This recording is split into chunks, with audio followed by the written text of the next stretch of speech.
Hello students, आज हम अपने वीडियो में नेक्स्ट टॉपिक कवर करेंगे जो कि है मेथड्स ऑफ जनरेटिंग ईएमएफ।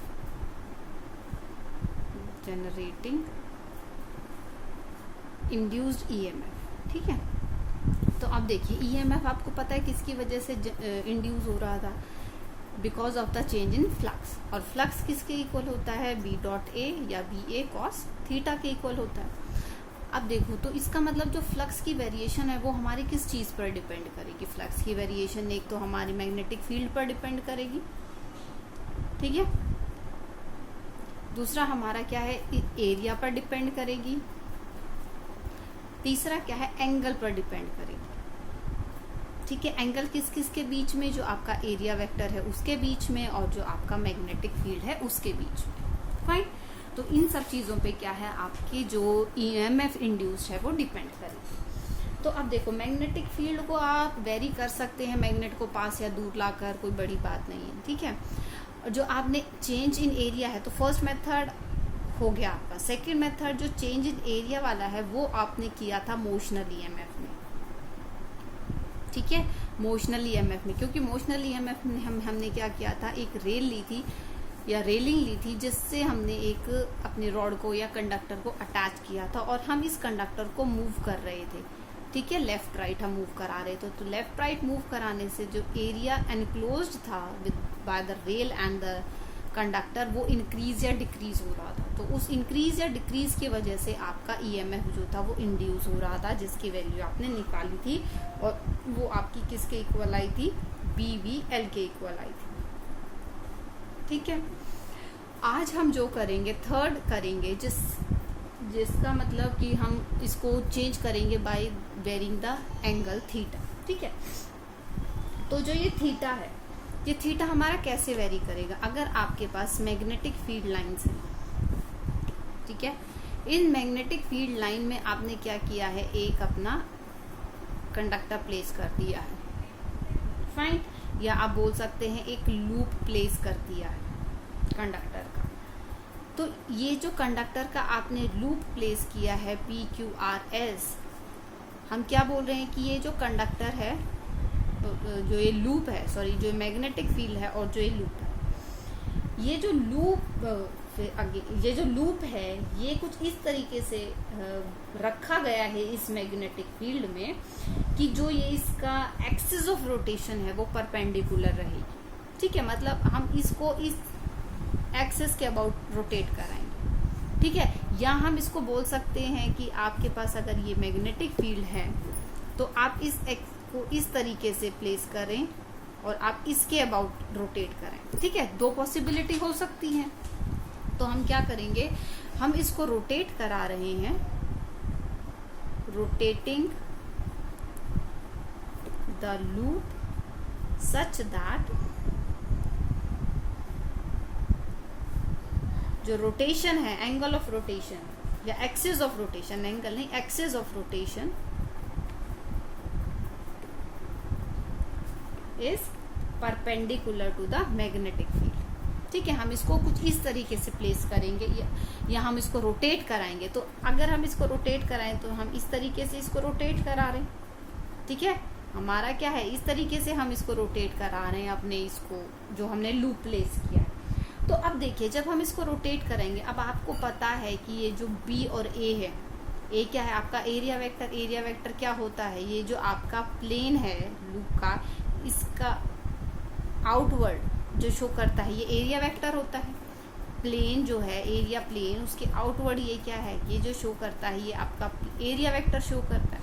तो अब देखिए, एरिया वेक्टर जैसे जैसे आप इस लूप को रोटेट कराएंगे तो एरिया वेक्टर क्या है, सपोज इस डायरेक्शन में एरिया वेक्टर है, तो जैसे जैसे आपका ये लूप रोटेट करेगा तो एरिया वेक्टर भी साथ साथ ऐसे ऐसे रोटेट करता जाएगा। तो आपके पास क्या है, एरिया वेक्टर साथ के साथ रोटेट कर रहा है आपका किसके? मैग्नेटिक फील्ड के कॉरस्पॉन्डिंग, और मैग्नेटिक फील्ड से एंगल बन रहा है थीटा, ठीक है। तो अगर आप देखो इसको यहाँ से समझ आएगा, अगर ऐसे समझेंगे तो देखो इस वाले से देखिए, अगर ये इसका एरिया वेक्टर है तो ये एंगल फॉर्म हो रहा है यहाँ पर थीटा। दोनों में से कोई भी पॉसिबिलिटी हो सकता है, आप इसको कैसे भी रोटेट कराएं, एंगल दोनों ही केस में फॉर्म होएगा। लेकिन 2D में ये ड्रॉ करना थोड़ा इजी है, तो यहाँ पर मैं समझा रही हूँ, क्योंकि ये जब रोटेट करेगा तो ये उस साइड जाएगा या इस साइड आ जाएगा आपका, तो क्या होगा, आपका एंगल बन जाएगा मैग्नेटिक फील्ड के साथ। यहाँ पर देखिए वही है, एंगल बन रहा है आपका मैग्नेटिक फील्ड के साथ, तो जो थीटा है वो चेंज करेगा। फाइन। तो अगर आपके पास जो थीटा है, हम इसको एंगुलर वेलोसिटी से रोटेट कराते हैं, ठीक है, क्या करा रहे हैं, हम इसको एंगुलर वेलोसिटी से रोटेट करा रहे हैं, ठीक। तो एंगुलर वेलोसिटी क्या है आपकी, एंगुलर वेलोसिटी आपकी है ओमेगा, ठीक है, जो कि हमारी लेती है थीटा एंगल बनाती है टी टाइम में। तो थीटा क्या हो जाएगा, theta equals to omega t, है ना, theta equals to omega t, ये आपको रिलेशन पता है। तो आपका जो मैग्नेटिक फ्लक्स होगा तो वो किसके इक्वल हो जाएगा, बी ए कॉस ओमेगा टी, क्योंकि हम थीटा की जगह ओमेगा टी पुट कर सकते हैं। अब आपको पता है आपका ईएमएफ कैसे इंड्यूस होता है, ईएमएफ इक्वल्स टू क्या होता है, D phi by D T. अब D phi by D T, तो इसका मतलब क्या है, बी ए, ये तो कांस्टेंट वैल्यू, क्योंकि मैग्नेटिक फील्ड आपका वेरी नहीं कर रहा, आपका एरिया वेरी नहीं कर रहा, आपने इन दोनों चीजों को कांस्टेंट रखा है, तो चेंज क्या कर रहा है, d by D t cos omega t, ठीक है, क्या चेंज कर रहा है आपका, d by D t cos omega t. Fine. तो बी ए, अब कॉस का डिफरेंशिएशन क्या होता है, minus sine, sine omega t, और ओमेगा टी का करेंगे तो आपके पास वैल्यू आएगी ओमेगा। तो यहाँ पर क्या आ जाएगा, बी ए ओमेगा साइन ओमेगा टी, ठीक है। अगर ये कॉइल है, हमने ये कॉइल लिया पी क्यू आर एस, एक कॉइल है, तो आपके पास एन की वैल्यू 1 है। If there are number of coil, अगर हम यहाँ पर एन नंबर ऑफ कॉइल्स ले लेते हैं, if there are N number of coils,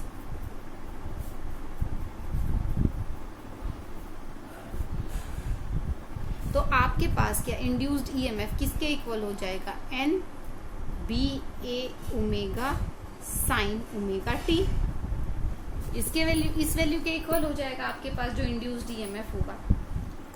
तो ये हमारे पास क्या आ जाएगा, टोटल इंड्यूस्ड ईएमएफ, क्योंकि हम एन नंबर ऑफ कॉइल्स की बात कर रहे हैं, ठीक है।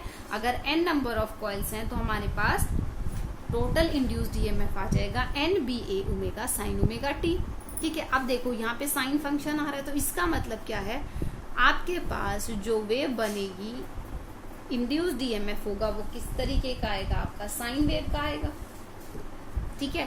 अब साइन वेव का आएगा तो इसका मतलब अगर हम इसकी एवरेज बात करें तो पॉजिटिव साइकिल और नेगेटिव साइकिल, या कंप्लीट वन साइकिल में, complete one cycle, one complete cycle, तो एवरेज की बात करें तो हमारी क्या होगी, 0 हो जाएगी एवरेज की, अगर हम बात करते हैं तो, ठीक है। अगर हम मैक्सिमम मिनिमम वैल्यू की बात करें तो हमारी किस चीज पर डिपेंड करेगी, maximum minimum value omega T पर डिपेंड करेगी, ठीक है, या साइन ओमेगा टी पर डिपेंड करेगी। अब अगर हमें मैक्सिमम वैल्यू निकालनी है ई नॉट, तो हम क्या बोल सकते हैं कि साइन ओमेगा टी की वैल्यू मैक्सिमम होनी चाहिए, और साइन ओमेगा टी की मैक्सिमम वैल्यू क्या होती है, 1 होती है, आपको पता है। और वो 1 कब आती है आपकी, साइन 90 पर, तो इसका मतलब क्या है, ओमेगा टी इक्वल्स टू 90 होगा, ठीक है। अगर आपकी मैक्सिमम वैल्यू है, और उसकी वैल्यू क्या हो जाएगी, एन बी ए ओमेगा, ये आपकी क्या है, मैक्सिमम वैल्यू आई है इंड्यूस्ड ईएमएफ, ठीक है। ऐसे ही आप क्या है, ओमेगा टी की वैल्यू वेरी करते जाएंगे और आपकी अलग अलग वैल्यूज आती जाएंगी। अब अगर ओमेगा टी की वैल्यू 0 हो जाएगी तो आपके पास इंड्यूस्ड ईएमएफ की वैल्यू भी क्या हो जाएगी, 0 हो जाएगी, क्योंकि साइन 0 0, तो इसका मतलब वो कौन सा पॉइंट आ जाएगा, ये वाला पॉइंट आ जाएगा। कौन सा पॉइंट आ जाएगा, वो ये वाला पॉइंट आ जाएगा, ठीक है।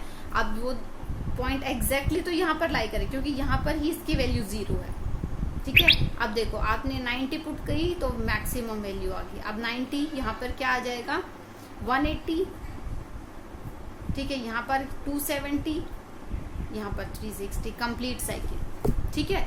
या आप बोल सकते हैं π/2, पाई 3π/2, और यहाँ पर आपका क्या हो जाएगा, 2π वैल्यू आ जाएगी, ठीक है। तो आपके पास क्या देखो, कंप्लीट साइकिल में 2 बार मैक्सिमम वैल्यू आ जाएगी, एक तो π/2 पर मैक्सिमम वैल्यू आएगी आपकी,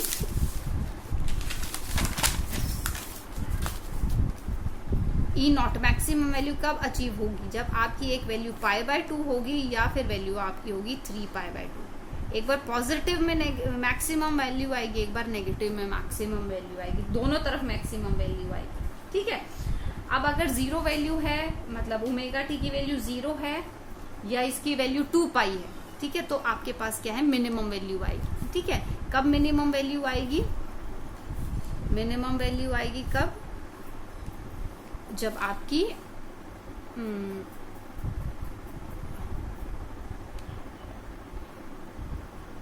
पाई वैल्यू है या 2π वैल्यू। ठीक है, क्या वैल्यू आएगी, पाई वैल्यू है या 2π वैल्यू है, तो इस पर आपकी क्या है, 0 वैल्यू आएगी। अब ऐसे ही आपने देखो सारी चीजें कैलकुलेट कर ली, आपने 0 पर पता लगा लिया, आपने π/2 पर पता लगा लिया, आपने पाई पर, आपने 3π/2 पर और 2π पर, आपने सभी वैल्यूज पता लगा ली। तो और वैल्यू कैसी आई है आपकी, साइनोसॉइडल वेव आई है। कैसी वेव आई है आपकी, साइनोसॉइडल वेव आई है। ठीक है, तो जो इंड्यूस्ड ईएमएफ होएगा वो कैसा आएगा, आपका साइनोसॉइडल वेव फॉर्म का आएगा। कैसा आएगा, आपका इंड्यूस्ड ईएमएफ जो जनरेट होगा वो साइनोसॉइडल वेव का आएगा। तो इसका मतलब क्या हुआ, अगर आपका मैग्नेटिक फील्ड या फ्लक्स चेंज होता है बाय चेंजिंग थीटा, ठीक है, या आप बोल सकते हैं रोटेशन कराने से, तो इसका मतलब आपकी देखो वैल्यूज जो हैं हर पॉइंट पर अलग अलग आ रही हैं। आपने सारी वैल्यूज चेक की, आपकी सारी वैल्यूज क्या हैं, अलग अलग पॉइंट पर अलग अलग वैल्यू आ रही है। तो इसका मतलब क्या होगा, अगर आपका फ्लक्स चेंज होता है बाय चेंजिंग थीटा, तो जो आपके पास इंड्यूस्ड ईएमएफ आएगा उसका मैग्नीट्यूड और डायरेक्शन जो है वो कंटिन्यूअसली चेंज होता रहेगा। क्या होगा, उसका कंटिन्यूअसली चेंज होगा। मैग्नीट्यूड और जो डायरेक्शन होगा किसका, इंड्यूस्ड ईएमएफ का, वो कंटिन्यूअसली चेंज होता रहेगा। When we induce EMF by changing the flux and flux is changing by changing the angle between magnetic field and area vector। ठीक है, तो ये चीज जो होती है ये आपकी यूज होती है जनरेटर के प्रिंसिपल में, एसी। ठीक है, जनरेटर के प्रिंसिपल में साइनोसॉइडल वेव या आप एसी अल्टरनेटिंग करंट जो होता है आपका, ठीक है, जो आपका नेक्स्ट चैप्टर ही होगा, तो वो क्या होता है आपका इसी प्रिंसिपल पर वर्क करता है। ठीक है, आप देखो एक दो न्यूमेरिकल देख लेते हैं हम इस पर बेस्ड। आपको बोला गया है एक सर्कुलर कॉइल है, ठीक है, इस सर्कुलर कॉइल का एरिया गिवन है 300 सेंटीमीटर स्क्वायर। ठीक है, नंबर ऑफ टर्न्स गिवन है 25। हम इसको क्या है वर्टिकली रोटेट करा रहे हैं, मतलब हम इसको इस एक्सिस के अबाउट रोटेट करा रहे हैं। ठीक है, एंगुलर स्पीड जो है वो गिवन है आपको 40 पर सेकेंड। कितनी गिवन है आपको, 40 पर सेकेंड गिवन है। और मैग्नेटिक फील्ड की वैल्यू है आपकी 0.05 टेस्ला। ठीक है, क्या वैल्यू गिवन है, 0.05 टेस्ला। आपको क्या निकालना है, इंड्यूस्ड ईएमएफ की वैल्यू निकालनी है। ठीक है, और वो भी कौन सी वैल्यू पूछी है इसने, मैक्सिमम वैल्यू। ठीक है, पूछिए क्या है, मैक्सिमम वैल्यू पूछिए। तो अब देखिए, अगर आपके पास इंड्यूस्ड ईएमएफ है तो उसकी मैक्सिमम वैल्यू निकालनी है, और सर्कुलर कॉइल है, और हम क्या करें, उसको एंगुलर वेलोसिटी प्रोवाइड कराई गई है। क्या प्रोवाइड कराई गई है, एंगुलर वेलोसिटी। अब आपको पता है मैक्सिमम वैल्यू कब आएगी आपकी, π/2 पर, और π/2 पर क्या है, sin 91। तो आपके पास क्या हो जाएगी, मैक्सिमम वैल्यू जो है जाएगी NBA और ओमेगा की जो वैल्यू गिवन है। ठीक है, N क्या है 25 गिवन है, B क्या है 0.05 टेस्ला गिवन है, एरिया क्या है आपका 300 सेंटीमीटर गिवन है। अब सेंटीमीटर है तो इसको मीटर में कन्वर्ट करना पड़ेगा, तो डिवाइडेड बाय 10,000 तो आ जाएगा 10⁻⁻⁴। और ओमेगा की वैल्यू, ठीक है, ओमेगा की वैल्यू कितनी गिवन है आपकी 40 पर सेकेंड। तो जब आप इसको सॉल्व करेंगे तो ये आपकी क्या है, ई नॉट की मैक्सिमम वैल्यू आ जाएगी। ठीक है, उसके बाद देखो एक क्वेश्चन और देख लेते हैं हम। इस क्वेश्चन में बोला गया है कि एक साइकिल से या मतलब रोटेशन से, ठीक है, कॉइल्स अटैच हैं। ठीक है, एक मतलब कनेक्ट करके पेडल से कॉइल्स अटैच की हुई हैं। कॉइल्स में हमारे कितने हैं, 100 टर्न्स हैं, n इक्वल्स टू 100 गिवन। ठीक है, जो एरिया है ईच कॉइल का वो है 0.1 मीटर स्क्वायर। कितना है, 0.1 मीटर स्क्वायर। जो कॉइल है वो XY प्लेन में लाई कर रही है। कॉइल कहाँ लाई कर रही है, XY प्लेन में लाई कर रही है। ठीक है, और वो रोटेट कर रही है 50 RPM से। ठीक है, 50 RPM से रोटेशन पर मिनट 50 RPM से रोटेट कर रही है। कहाँ पर, about Y axis, about Y axis. इस तरीके से वो रोटेट कर रही है।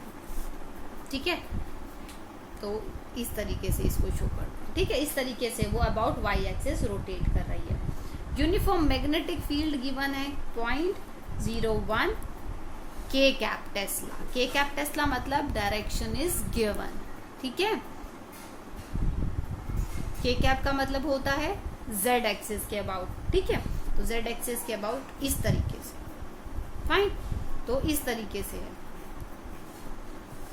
अब बोला क्या गया है, आपको मैक्सिमम ईएमएफ निकालना है और आपको एवरेज ईएमएफ निकालना है। तो देखो, एवरेज की अगर हम बात करें तो हमने पढ़ा है कि अगर हम एवरेज की बात कर रहे हैं और ये एंगल चेंज हो रहा है तो एवरेज तो 0 आ जाएगी। तो सेकंड पार्ट की वैल्यू तो सीधा हमें पता लगे कि एवरेज ईएमएफ इंड्यूस जो है वो 0 हो जाएगा। ठीक है, अब हमें निकालना है क्या, मैक्सिमम इंड्यूस्ड ईएमएफ। ठीक है, तो सबसे पहले तो देखो मैक्सिमम वैल्यू हमें पता है। मैक्सिमम वैल्यू क्या होती है, NBA ओमेगा। ये वैल्यू होती है NBA ओमेगा। अब देखो ओमेगा हमें नहीं गिवन है, हमें फ्रीक्वेंसी गिवन है 50 RPM। ठीक है, तो हमें क्या करना पड़ेगा, उसको ओमेगा को इसकी टर्म में चेंज करना पड़ेगा। ओमेगा इक्वल्स टू 2πf, आपको पता है। तो आप क्या करेंगे, यहाँ से वैल्यूज पुट करेंगे। अब पहले देखो RPM, अब फ्रीक्वेंसी हमें गिवन है। ठीक है, फ्रीक्वेंसी हमें कितनी गिवन है, 50 RPM पर मिनट। हमें इसको किस में कन्वर्ट करना पड़ेगा, पहले हमें इसको सेकंड में कन्वर्ट करना पड़ेगा। किस में कन्वर्ट करना पड़ेगा, हमें इसको सेकंड में कन्वर्ट करना पड़ेगा। तो 50 RPM पर मिनट है, तो हम क्या करेंगे इसको सेकंड में, तो आपका क्या आ जाएगा 5/6 RPS। ठीक है, रोटेशन पर सेकंड वैल्यू आ गई। ठीक है, क्या वैल्यू आ गई, रोटेशन पर सेकंड वैल्यू आ गई। तो हम इसकी वैल्यू कैलकुलेट कर सकते हैं। नंबर ऑफ टर्न कितने, 100 गिवन है। मैग्नेटिक फील्ड हमें कितना गिवन है, 0.01 टेस्ला गिवन है। और हमें एरिया क्या है, 0.1 मीटर गिवन है। और अगर हम यहाँ ओमेगा की वैल्यू पुट करें तो 2πf वैल्यू आएगी। तो 2π और f क्या आ जाएगा आपका 5/6। जब हम इसको सॉल्व करेंगे तो आपके पास क्या है, मैक्सिमम इंड्यूस्ड ईएमएफ की वैल्यू आ जाएगी। क्या आ जाएगी, मैक्सिमम इंड्यूस्ड ईएमएफ की वैल्यू आ जाएगी। ठीक है, तो ये थे इससे रिलेटेड कुछ न्यूमेरिकल्स और हमारा टॉपिक, जिसमें हमने मेथड्स स्टडी किए थे। एक तो हमारा था एरिया वेरिएशन करके, दूसरा मैग्नेटिक फील्ड वेरिएशन करके, और आज जो हमने स्टडी किया है वो angle between area vector and magnetic field को चेंज करके। ठीक है, तो ये हमारा आज का टॉपिक था। That's all for today. Thank you students.